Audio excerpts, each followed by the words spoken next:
continuing with my 2017 planning, I showed you the other day this one. This is the Crafting Magic complimentary diary I received. This is going to live in my handbag. It's nice and tiny, it's nice and light.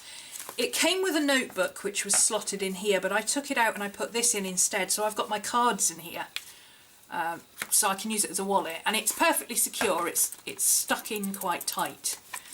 I've got room for my pen, and that's really all I need. So if I'm running down the shop, I can simply grab this.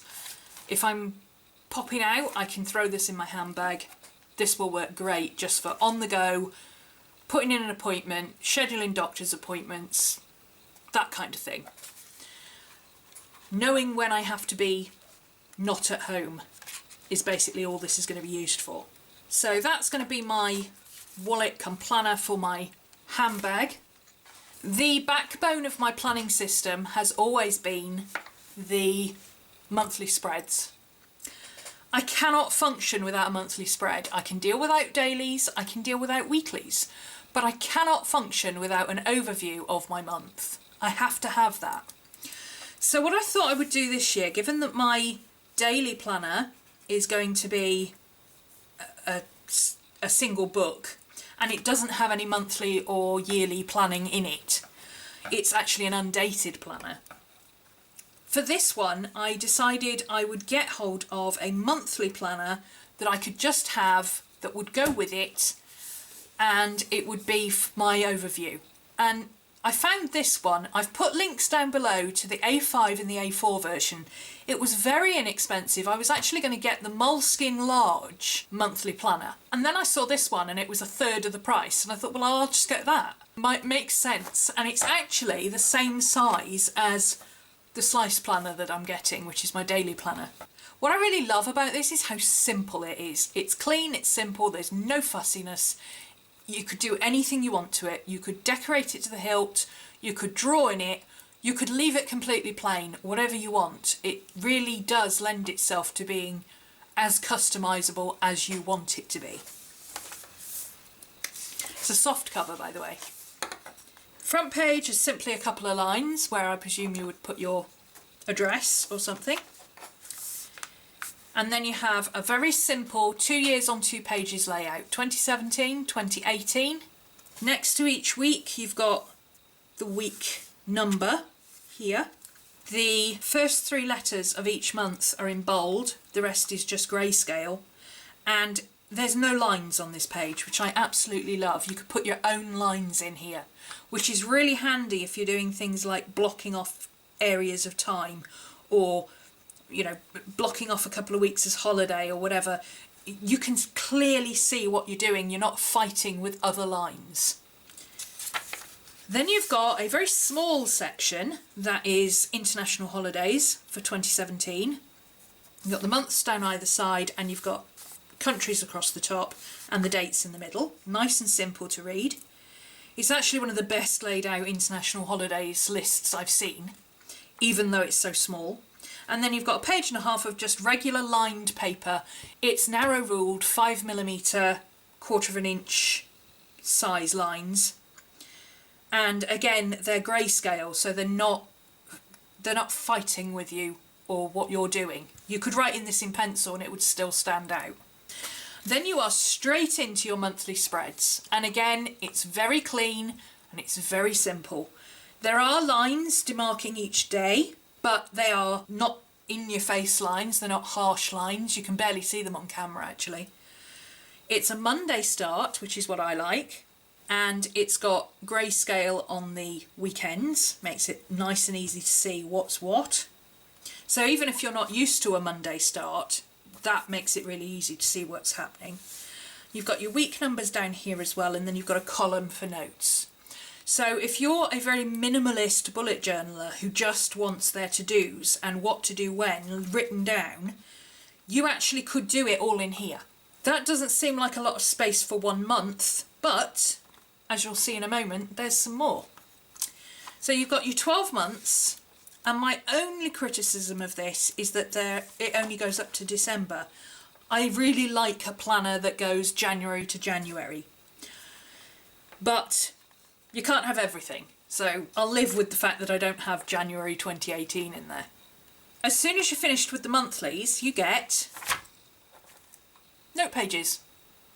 The rest of the book is narrow ruled note pages, and in fact there's enough room to have a space, so you could use this for forward planning, you could use it for an index or whatever, and then there is enough space to have 4 pages, 1, 2, 3, 4, for each month of the year. I've actually done it with 2. I've added in some stamping here. This wasn't on there, this is added. And I've got 2 pages for each month already mapped out. This I'm going to use for my YouTube videos. I think that's more than enough space for just jotting down my YouTube stuff. Because, as I've said before, the detail of what I do, the detail of each video is somewhere else. That's a separate planner altogether. This is just what I'm doing, where I'm up to with it, when it's going live, is it scheduled, all that basic kind of stuff. It's not the nitty-gritty of all the links and tags and everything else that I need to mention. So I've done that right the way through to December, and then as I said, there is another set. You could actually put in another year's worth of pages here. So if you've got something else like blog posts or something like that, you could use that as well. I'm just going to leave it for now. I think I'm going to leave it as free note space and just, you know, see what I use it for. I might use it for, say if I'm going up to Starbucks for a coffee and I just want to sit and do some forward planning for my Patreon and class stuff. I could just take this with me and I've got all my information in here of what I'm doing when, and I can map out dates and things, and I can just use this backspace here for general notes of what I think I might like to do, and then this can be more what I'm actually doing in this section as opposed to what I would like to do. The nitty-gritty of what my videos are, when they're due, what I need to film exactly and how, and all that kind of stuff, that all goes in a separate planner.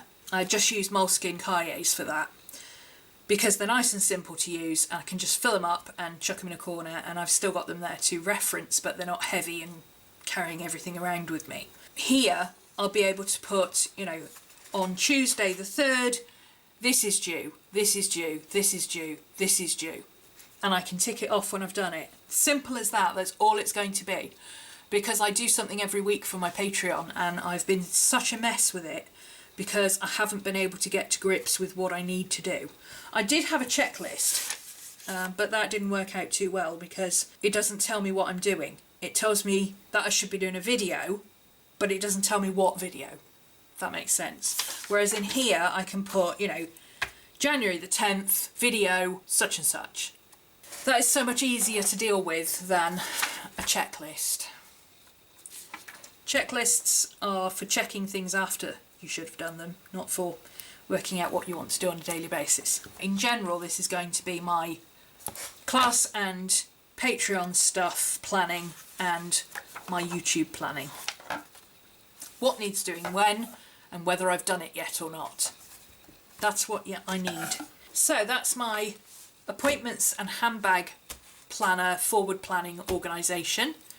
My class stuff, YouTube stuff, work stuff, the basics, what's due when. I also have my Daily Greatness journal, which will be whole life planning, journaling, organising, thinking through type stuff. I'm treating it more as a journal than a planner.